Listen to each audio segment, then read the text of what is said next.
우리 하나님은 이렇게 영육 간의 강건함, 또 범사가 잘 되는 일을 우리에게 기획하고 계셨는데, 오늘도 주일 예배를 드리다가 하나님의 은혜와 예수님의 평강이 충만히 넘치는 큰 은혜가 있으시기를 간절히 소원합니다. 지난 시간 우리가 말씀을 나눌 때 하나님께서 우리와 결혼 관계 안에 우리를 올려놓으셨다라고 하시는 그야말로 충격적인 사실을 우리가 살펴보았습니다. 결혼 관계에 놓여 있다 보니 남편이 볼 때 아내가 이 온기가 식어지면 불같은 사랑이 이루어졌기 때문에 금방 알아챈다는 말씀도 했고, 아내 입장에서 남편이 다른 생각을 하고 다른 여자들을 바라볼 때 아내 입장에서는 또 이것이 시기하는 문제가 된다라는 사실까지 나누었습니다. 그러니 우리가 결혼 관계와 하나님의 관계에서 놓여 있을 때 우리가 다른 생각을 하거나 하나님의 뜻을 벗어나거나 내 감정대로, 내 성질대로, 내 기질대로, 내 자아대로 하면 이것이 큰 문제가 된다는 말씀, 오늘의 말씀까지 이어지고 있습니다. 그래서 우리는 오늘 하나님이 결혼관계 안에서 우리를 자꾸 바라보신다는 사실을 잘 알아야 되겠고, 그리스도인의 길에 들어섰으면 하나님을 상대해서 신랑의 마음을 흡족하게 하는 그 일에 우리의 온 헌신이 뒤따라야 한다라는 사실을 우리가 이 시간 깨달아야 하겠습니다. 우리 속에 거하신 성령께서 시기하기까지 사모한다. 하나님으로부터 예수 그리스도가 오시고 예수 그리스도에 의해서 성령이 내주하는 비밀을 오늘 우리에게 허락해 주셨는데, 이 마지막 종말의 때를 남겨놓고 있는 이때에 우리가 성령의 시기를 사서 그 불같은 사랑 가운데서 떨어진 연약한 사랑 말고, 그 흠잡을 만한 사랑 말고 다시 불같은 사랑 가운데 놓일 그 문제가 어떤 것인지 오늘 말씀을 통해서 다시 한번 짚어보고자 합니다. 그래서 오늘 우리가 결혼관계에 놓여 있다는 말씀은 집안이 잘 되는 비밀이 있습니다. 그것은 남편은 아내를 사랑하고 또 아내는 남편을 순종하는, 이와 같은 가정의 구조 가운데 놓여 있을 때 집안이 잘 되는 비밀을 풀어갈 수 있다는 것이죠. 그런데 지난번 말씀도 그렇고 오늘 말씀도 그렇고 신랑 되신 하나님 입장에서 볼 때는 당시 성도들의 이 결혼 생활이 마음에 들지 않았습니다. 자, 그러면 화면을 보시면서 오늘 읽었던 말씀의 내용인데, 여기에 하나님이 흡족해 하지 않는 우리 인생의 문제는 어떤 것인지, 신랑 되신 예수님께서 우리들을 바라보실 때 우리들을 질책할 수 있는, 성령이 시기하기까지, 전투를 벌이시기까지 우리를 사모하시는 그 내용이 무엇일지를 한번 살펴봐야 하겠습니다. 이 말씀을 잘 보시면 오늘 문제를 성도님들께서 결론 지을 수 있는 내용도 등장을 합니다. 말씀의 은혜를 깨닫고 고쳐나가야 되겠구나, 우리 신랑 되신 하나님께서 이런 내용을 우리에게 요구하고 계셨구나라는 사실을 금방 알아차릴 수 있습니다. 하나님 입장에서는 교만한 자를 물리치십니다. 그렇기 때문에 당장의 야고보 사도가 목회하고 있던 때 교회 성도들이 겸손하지 못한 문제를 안고 있었던 것이죠. 또 하나님께 복종하라라는 말씀이 나왔을 때는 하나님 앞에 섬기지 못한 문제가 있었던 것입니다. 뿐만 아니라 하나님을 가까이 하라 했을 때는, 또 깨끗이 하라, 두 마음을 품은 자들아 라고 이야기하셨을 때는 죄를 지은 문제가 있었다는 것입니다. 그만 신랑이 두텁게 내 안방에 앉아있다는 것, 거기에 만족하고 다른 일을, 다른 사람을, 다른 사상을 쫓고 있었다는, 죄 가운데 문제를 앓고 있었다는, 내가 아내된 신분인데 다른 남자를 쫓고 있었다는 사실을 이 말씀을 통해서 확인해 볼 수가 있습니다. 두 번 반복된 내용이 있는데 10절에서는 주 앞에서 낮추라, 상당히 성도들이 겸손하지 못한 채 교만한 신앙의 내용을 갖고 있었다는 사실을 알 수 있습니다. 그러면 우리 안에 내주하신 성령께서 불릴 듯 일어나서 시기하기까지 사모한다. 우리 안에서 전투를 벌인다. 성령의 소욕과 육체의 소욕이 우리 안에서 충돌하게 된다라는 말씀을 주었던 것입니다. 오늘날도 우리들의 신앙을 갉아먹고 자라나지 못하게 하고 제자리에 머물게 만들어서 우리를 예수님의 신부답게 성숙하지 못한 채로 남게 만드는 이 세상에 문제가 있다는 사실을 본문을 통해서 다시 한번 확인해 볼 수가 있겠습니다. 이런 성도들에게 하나님께서 어떤 말씀을 주셨냐면, 자, 이대로 가다간 큰일 날 것 같습니다. 하나님 입장에서 이 교만한 성도들을 바라볼 때 이 해답이 없는 것 같습니다. 그런데 하나님께서 놀랍게도 우리에게 주시는 은혜의 말씀이 있고, 그 말씀을 통해서 우리를 자기 자신을 설명하고 우리에게 설득하시는 내용이 있다는 거죠. 이 자기 설명과 하나님이 우리에게 설득하시려는 신랑의 모습에 감동되고, 또 우리 성도님들이 감화되어서 감동되어서 바른 결혼 관계를 다시 행할 수 있는 은혜가 오늘 말씀으로부터 주어질 수 있기를 간절히 소원합니다. 그러니까 첫 번째 비밀이라고 할 수 있겠는데, 자, 6절 말씀 다 같이 다시 한번 읽겠습니다. 그러나 더욱 큰 은혜를 주시나니 그러므로 일러스되 하나님이 교만한 자를 물리치시고 겸손한 자에게 은혜를 주신다 하였느니라. 아멘. 이 결혼 관계는 파기될 수 없습니다. 처음부터 결혼 관계를 선언하셨을 때 하나님과 결혼 관계를 맺은 그 당사자는 절대 포기가 없습니다. 하나님께서 반드시 끝까지 영원까지 그 신부들을 책임지고 가시는데, 그래도 신부 입장에서는 교만하고 또 다른 남자를 찾고 하나님을 가까이 하지도 않고 다 성결하지도 않고 깨끗하지도 않고 죄를 짓는 문제를 자꾸만 반복합니다. 그럼에도 불구하고 하나님은 더욱 큰 은혜를 준비하고 계시네요. 그 더욱 큰 은혜가 우리에게 어떻게 주어질 수 있는지, 그 비밀에 관해서 오늘 우리에게 말씀을 주고 있습니다. 어떻게 하면 그리스도의 신부들이 더욱 큰 하나님의 은혜를 받으며 살 수 있는지, 우리가 무엇 때문에 하나님의 더 큰 은혜를, 이 원시림과 같고 미답지와 같은 하나님의 은혜의 세계를 우리가 경험하지 못하며 살아가고 있는지, 그런 피해를 입은 영역은 어떤 것인지 오늘 말씀을 통해서 알아볼 수 있다는 사실입니다. 자, 그러면 우리가 무엇 때문에 이 하나님의 더 큰 은혜가 가로막히는 삶을 살고 있을까요? 이 문제를 뛰어넘으면 우리에게 쉽게 더 큰 은혜가 밀려들 가능성이 충분하다는 것이죠. 자, 그러면 7절 말씀 다시 또 읽겠습니다. 그런즉 너희는 하나님께 복종할지어다 마귀를 대적하라 그리하면 너희를 피하리라. 자, 오늘 말씀을 통해서 저와 성도님들이 분명하게 정리를 해야 될 내용이 하나 있습니다. 사단 마귀의 존재를 인정해야 한다는 것이죠. 신앙생활 하다가 얼핏 성도님들이 무시하고 지나가는 경우가 있는데, 사단의 존재를 인정하지 않는 분들이 있으세요. 사단의 존재를 인정하지 않는 분들의 공통적인 결과가 어떤 게 있냐면 사람에게서 실망하고요, 그래서 심지어 교회를 떠나고 예배를 멀리하는 경우가 발생합니다. 사실은 베드로가 문제가 아니고 베드로의 뒤에서 그의 사상을 움직이는 사단의 존재가 문제인데, 사람을 미워해요. 사람을 깎아내려요. 사람에게 실망해버려요. 그래서 사람을 의지하다가 신앙마저 망쳐버려요.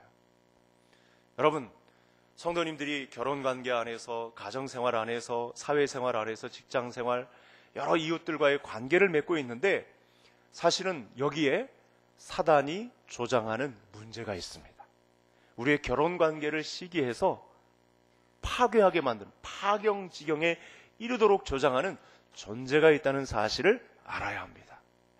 예수님과의 관계가 교회를 주시면서까지 가까워지려는 때 사단이 나서서 베드로가 방해하려고 합니다.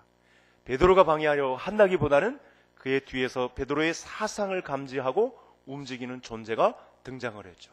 그래서 예수님 뭐라고 말씀하시죠? 마태복음 16장에서 사단아 물러가라, 이렇게 말씀하고 있는 것입니다.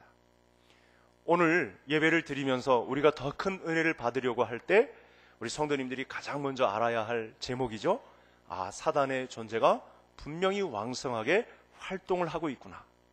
내 남편에게서, 아내에게서, 자녀들에게서, 성도들에게서, 심지어 나와 가까이 관계를 맺고 있는 사람, 친구에게서도 사단의 존재가 활동을 할 수 있습니다. 우리와의 관계를, 하나님과의 결혼 관계를 시기하는 사단의 존재가 저와 성도님들과의 관계에서 하나님과의 관계를 떨어뜨리려고 이와 같이 왕성한 활동을 하는 존재라는 사실을 알아야 합니다. 그때 어떻게 작용을 하죠?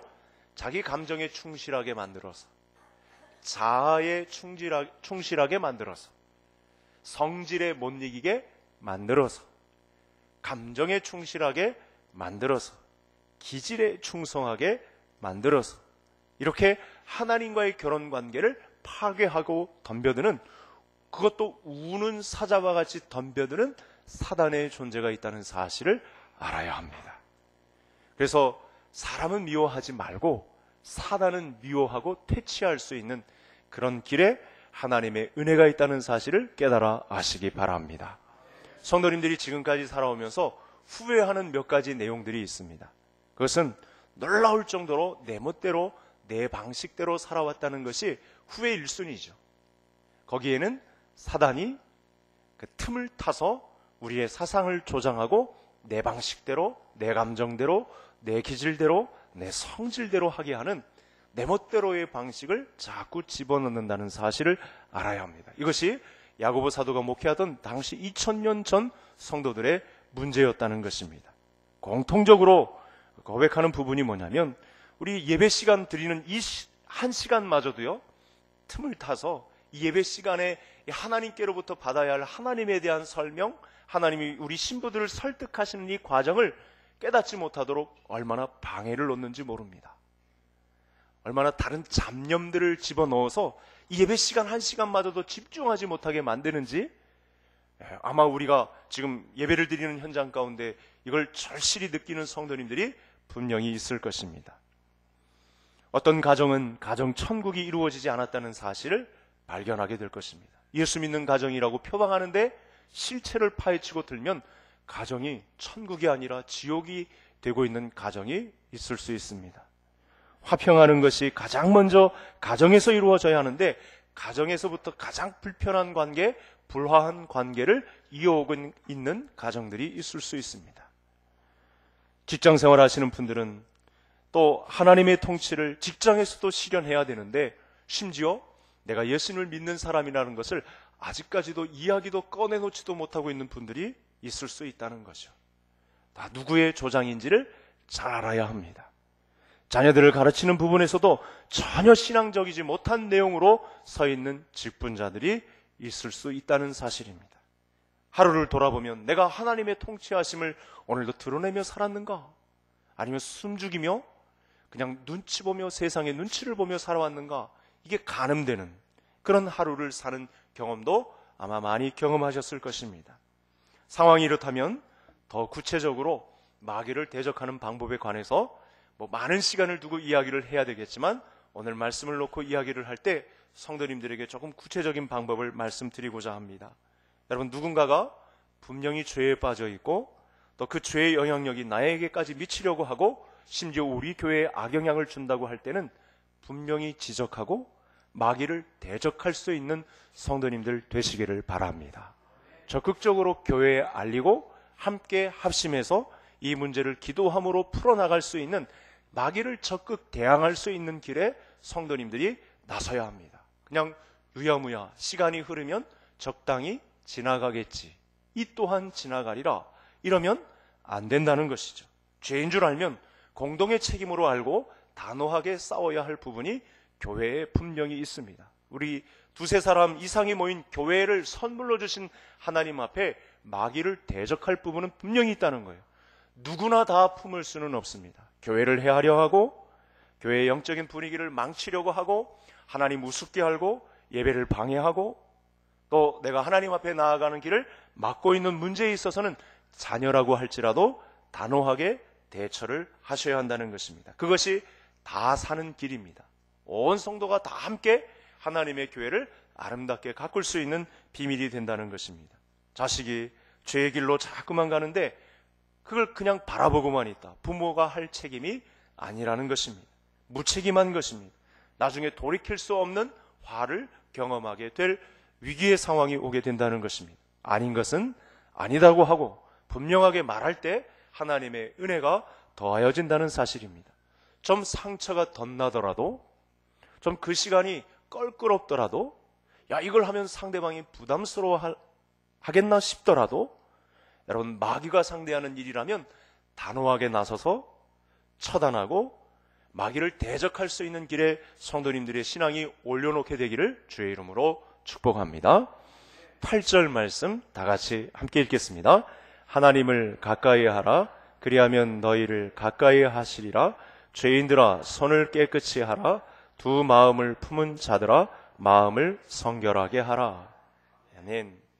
우리가 하나님을 가까이 상대해서 또 하나님과 근접하게 있다라는 것은 좀 문제가 있죠.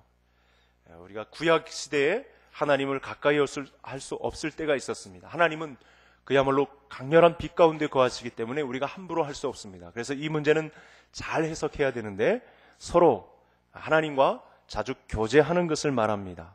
우리가 중요한 문제가 있으면 목사님에게 상담도 하고 또 신앙의 연배가 높으신 분들에게 상담도 합니다. 마찬가지로 우리가 하나님을 가까이 한다는 것은 하나님께 대하여 관심을 가지고 그분이 무슨 말씀을 다 쏟아놓으셨는가 거기에 집중해야 합니다. 그래서 우리는 하나님의 말씀 앞에 오늘도 하나님을 가까이 하며 하나님의 말씀이 나에게 무엇을 말씀하고 계시는가 귀 기울이는 예배 시간을 갖고 있습니다. 예수님이 누가복음 21장에서 오늘과 비슷한 말씀의 내용을 하셨습니다. 거의 똑같은 상황인데 그때에도 이와 같은 영적 분위기가 신부들로서 하나님께 대한 의무를 잘 감당하지 못한 제자들을 놓고 이렇게 가르치셨습니다. 뭐라고 말씀하셨냐면 방탕함과 술 취함과 생활의 염려로 마음이 둔하여진 자들아, 이렇게 말씀을 줍니다.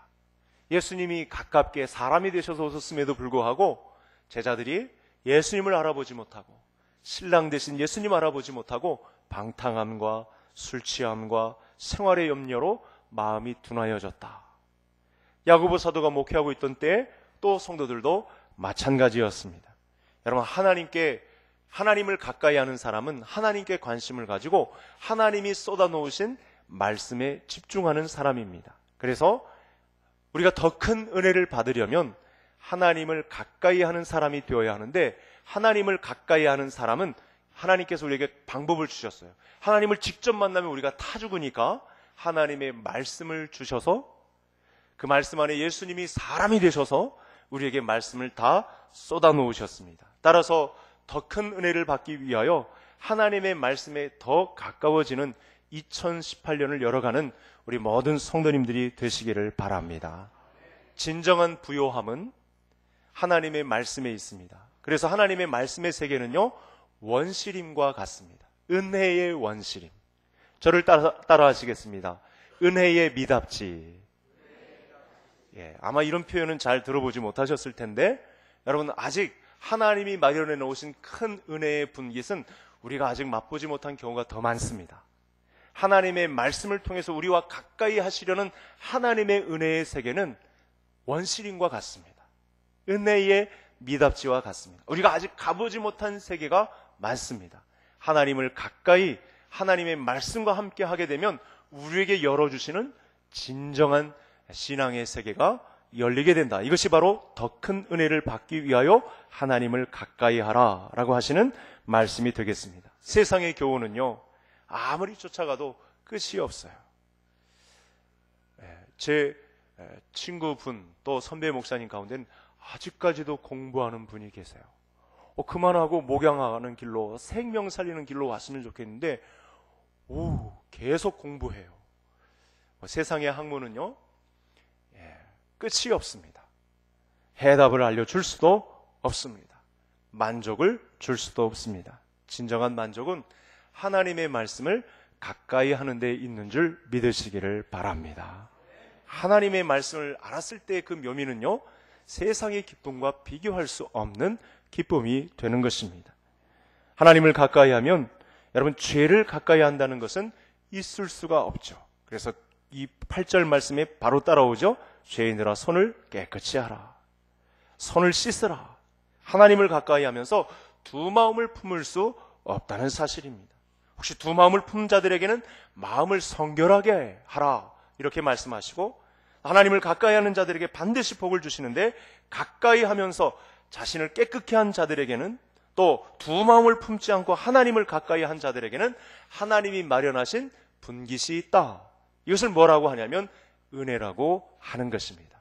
그것은 아직 우리가 맛보지 못한 미답지에 있는 것이고, 우리가 아직 경험해보진 원시림에 있는 것이고, 그것은 너무나 큰 은혜를 준비해 놓고 계신 신랑 대신 우리 예수님께서 마련해 놓으신 분깃이라, 선물이라, 은혜라, 가리스라, 이렇게 말씀하고 있는 것입니다. 하나님을 가까이 하는 사람들의 특징이 있습니다. 이렇게 예배를 사모합니다. 교회를 구성하고 교회가 견고해지는데 내가 하나의 미랄로 썩어집니다. 그것이 건강한 교회의 가장 큰 특징이 되겠습니다. 하나님을 가까이 하는 사람은 하나님과 같이 뛰고 싶어하고, 하나님의 심장과 같이 뛰고 싶어하고, 하나님을 꼭 껴안고 그 심장 소리와 함께 마지막 우리에게 주신 명령을 쫓아 사명을 향하여 교회를 통하여 교회를 중심으로 이 일을 감당하려고 합니다. 이렇게 하나님을 가까이 하는 일에 집중하셔서 하나님이 마련해 놓으신 그 큰 분깃, 그 원시림의 미답지에 놓여있는 하나님의 큰 은혜를 쏟아 부어주시는 이 카리스, 하나님의 은혜를 받아 누리는 성도님들 다 되시기를 간절히 소원합니다. 마지막 말씀 우리 9절 다 같이 읽겠습니다. 슬퍼하며 애통하며 울지어다. 너희 웃음을 애통으로, 너희 즐거움을 근심으로 바꿀지어다. 아멘. 야고보 사도는 성도들에게 애통하며 울라, 이렇게 권면하고 있습니다. 사실은 이 말씀이 구약에 얼마나 많이 쏟아지는지 모릅니다.